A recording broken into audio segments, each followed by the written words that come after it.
Olá! Hoje a gente vai falar sobre alienação parental, que é um assunto muito delicado, que infelizmente é algo que acontece.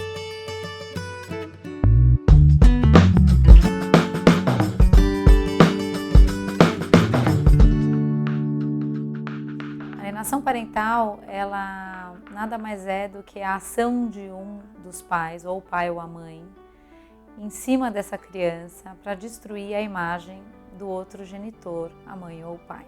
Quando a criança vive essa situação, e ela pode viver através de algumas situações, de falar mal da mãe, ou evitar encontros, então pode ser um pai que fala, não, eu vou levar vem buscar essa criança às 5 horas, e não avisa a mãe, e aí para as crianças ele diz que essa mãe não apareceu.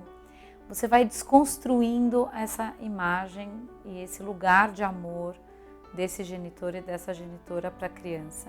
Isso é muito sério, porque a criança ela tem na sua vida, principalmente na sua primeira infância, duas pessoas de grande confiança, que é o pai e a mãe.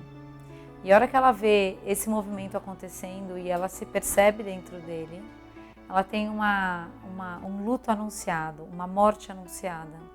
Como se nessa pressão desse pai ou dessa mãe, ela fosse destruindo esse amor por esse outro pai ou essa mãe. E nessa história, ela quase que vive um luto daquela mãe que eu tive, daquele pai que eu tive, porque a imagem dele vai se transformando por completo. E essa criança vive muita tristeza, muita angústia, muito medo. Muitas vezes isso vai aparecer em notas baixas na escola, vai aparecer numa tristeza profunda. E ela fica muito só, porque nessa história toda, como tem medo envolvido, os adultos, que são os adultos que se separaram, que se magoaram, que têm todas as suas questões, são os adultos responsáveis por essa vida emocional dessa criança. E por isso é muito importante que ela não vire uma arma dentro dessa disputa, que vá para o litígio, que toda essa história quando acontece, a tendência é que as crianças acabem envolvidas e emboladas no meio disso tudo. A alienação parental hoje no nosso país é crime. E não é algo fácil de se comprovar, mas é algo possível de se comprovar.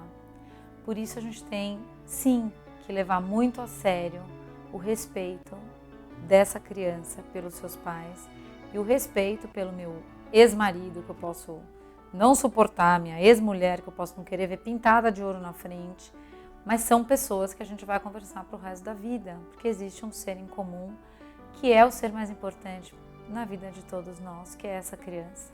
Então, nosso desafio, gente, é primeiro ter consciência disso. O mal que isso faz para uma criança, que pode, depois de grande, chegar à conclusão de que tudo aquilo era uma invenção. E aí tem o nome de um documentário muito bonito, que ele fala da morte inventada.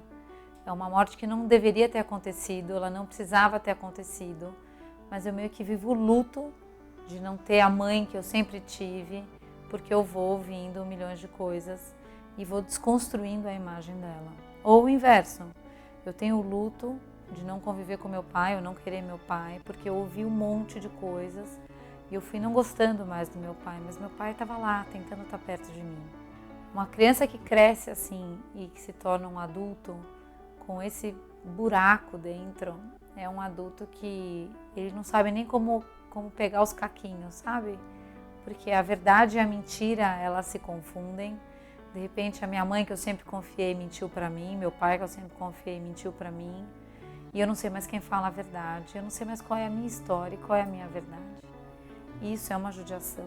Esse é um vídeo pesado. Pesa demais no coração pensar que algumas crianças vivem essa situação. Mas é nossa obrigação como adultos pensar primeiro e em primeiro lugar nessa criança. Porque é possível, como no vídeo da separação que eu coloquei para vocês, é possível olhar adiante, pensar no futuro dessa criança, pensar no o que faz a gente continuar essa conversa, que é exatamente a educação desse pequeno, para que a gente consiga, se não superar as nossas dores, mas para que a gente consiga respeitar essa criança que sim, ama o pai e a mãe da mesma maneira. Então esse é um convite, é um vídeo importante para que a gente se conscientize de que esse nunca pode ser um caminho. É muito triste perceber que quando esse caminho é adotado, ele é um caminho que dói para todo mundo, porque a verdade mais cedo ou mais tarde aparece. E quando ela aparece, a gente precisa se reorganizar, mas a organização toda nunca é suficiente para acabar com a dor que vem junto disso tudo. Então, na briga com o ex-marido, na briga com uma ex-mulher, fiquem e que a gente converse entre os adultos, mas que isso não vaze para as crianças e que a gente preserve as crianças disso tudo, porque elas são crianças e elas não têm como absorver nada dessa história e digerir essa história de uma maneira a fazer seu próprio julgamento.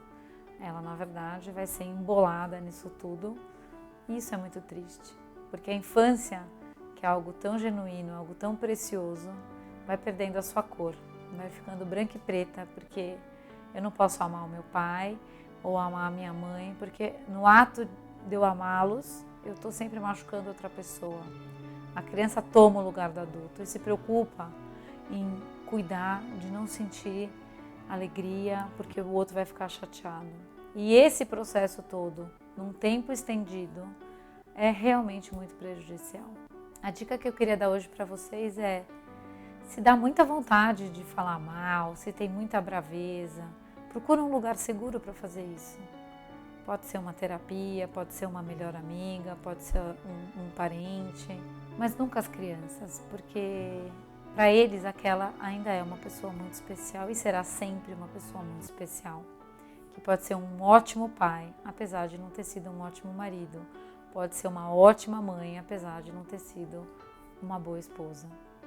O vídeo de hoje foi esse. Espero que tenha trazido um pouquinho de reflexão e consciência de que ser criança é algo que precisa ser respeitado. Semana que vem a gente se vê. Tchau, tchau.